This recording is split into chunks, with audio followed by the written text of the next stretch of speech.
¿Por qué estamos obsesionados con la eternidad? ¿Te gustaría ser olvidado o convertirte en una leyenda? Aquiles eligió la gloria, Héctor el silencio, y aunque Troya se destruyó, su mensaje sigue vivo. Encontrarle sentido a la vida no es una batalla, sino que es toda una guerra.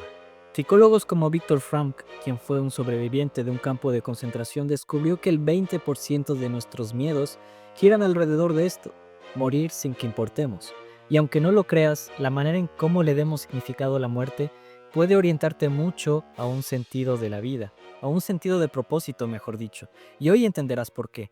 Uno de los caminos que podemos elegir para darle un propósito, un significado a la vida es el legado, y Troya nos lo muestra constantemente. Para entender esto de manera más profunda, analizaremos a Aquiles. Y aunque parezca que su deseo central es la búsqueda de la fama, en realidad se lo puede ver como un miedo persistente a la muerte, acompañado evidentemente de un deseo de inmortalidad. Fíjate en esta escena. El niño le dice a Aquiles que la persona con la que va a pelear es el hombre más grande que ha visto y que él jamás se atrevería a pelear con él.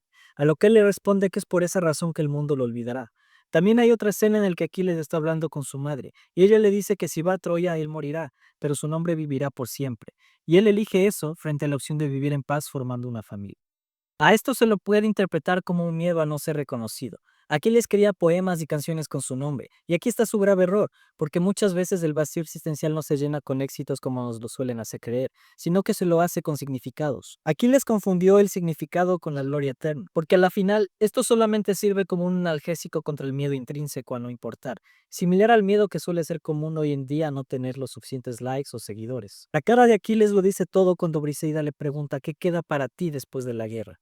Él solamente calla y no tiene respuesta. Porque la gloria no te llena, solamente te distrae, y tú en el fondo puede que lo sepas. Si Aquiles hubiese escogido el legado, como el hecho de formar una familia y tener nietos, como le había anticipado su madre, probablemente no hubiera tenido la gloria que tuvo después de su muerte. Pero ¿qué hubiese sido mejor? ¿Vivir en paz por años con una familia y dotarte de significados profundos como el amor, o ser glorificado y morir pronto? Déjame saber en los comentarios qué opinas. Pero también hay otras maneras de darle un significado a la vida, y la película nos presenta a Héctor, el enemigo de Aquiles, quien eligió un camino opuesto y aunque murió, la psicología moderna respaldaría su decisión. De hecho, podría salvarte la vida. La muerte de Héctor en la película también es penosa, porque escogió un camino que es muy difícil de encontrar para muchos de nosotros. Escogió un legado íntimo. Un legado que los cánticos o los likes difícilmente pueden darte, y la ciencia también lo respalda. En la escena en la que Héctor se dirige a pelear con Aquiles, él sabe que morirá, y aquí se ve reflejado con un concepto interesante.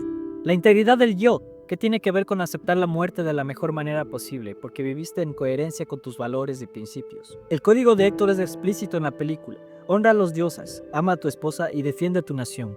Un estudio de Harvard reveló que las personas con conexiones profundas viven más y tienden a ser recordadas por más tiempo. Héctor lo sabía. Prefirió 30 años de amor a 3000 años de leyenda, y probablemente tú en el fondo también lo anheles. Sin embargo, también hay un momento que se suele obviar donde se destaca el miedo a la muerte, y es la clave para entender uno de los caminos que nos enseña la película para darle un significado a nuestra vida. Me refiero cuando Príamo, el rey derrotado, se arrodilla ante Aquiles, el hombre que mató a su hijo. ¿Pero qué tiene que ver un viejo poderoso llorando con el miedo a la muerte? Aquiles arrastró el cuerpo de Héctor y Príamo, y un rey se arrastró a sí mismo para pedirle paz. Parece una locura, pero este venerable anciano sabía algo que Ernest Becker explicó en La negación de la muerte, y es que solo trascendemos cuando aceptamos nuestra fragilidad.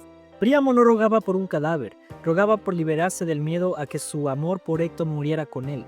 Príamo le menciona que ya no le tiene miedo a la muerte después de ver a su heredero arrastrado, y también perdona a Aquiles por matar a Héctor. Existen estudios que mencionan que las personas que perdonan tienden a dejar de ver a la muerte como un enemigo, simplemente porque el perdón no le sirve al otro, sino que ayuda a que dejes de arrastrar tu propio cadáver emocional. Príamo no ganó la guerra, pero logró redefinir su legado.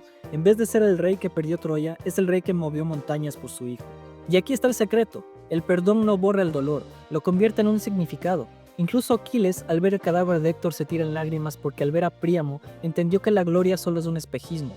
Pero el amor, incluso entre enemigos, es lo único que puede persistir después de la muerte. Otro personaje interesante en la película es Briseida. Para mí, ella podría representar la vulnerabilidad. El significado de Briseida tiene que ver con el ser, no con el aparentar.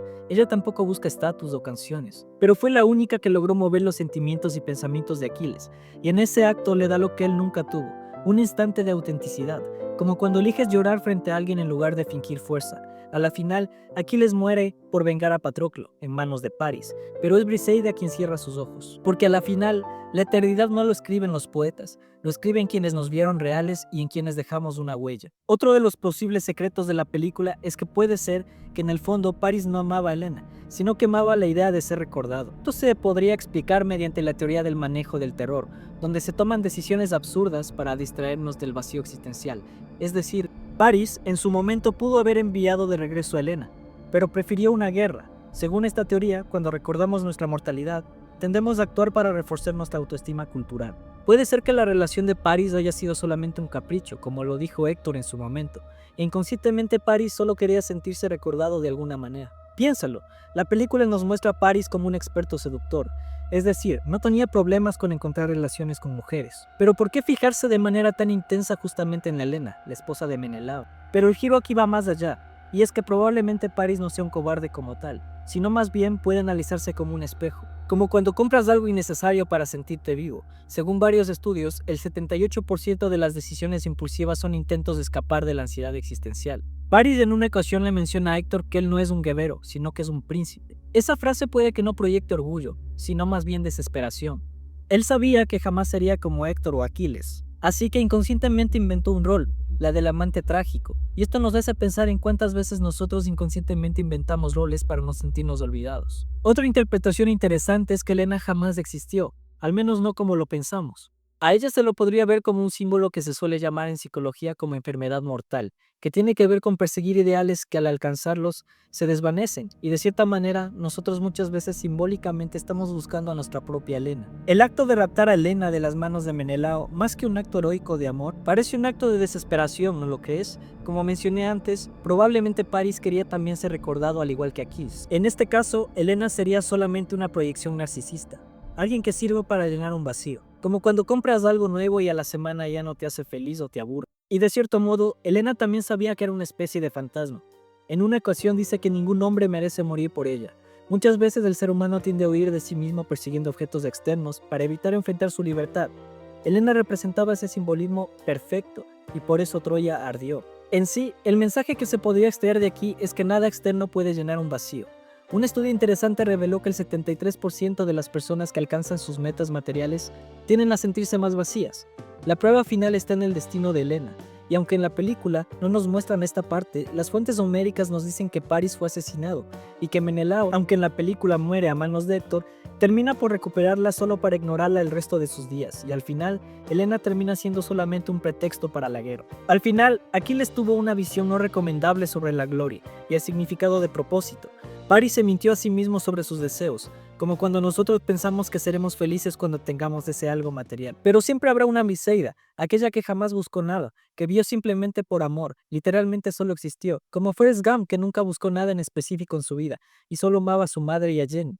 Y por cierto, si quieres ver el análisis de Forrest Gump, te estaré dejando mi análisis en esta etiqueta o en la descripción del video. Y si quieres ver más videos como este, ayúdame con un like y suscribiéndote a mi canal, así me motivas a seguir subiendo contenido como este. Nos vemos en otra ocasión y hasta pronto.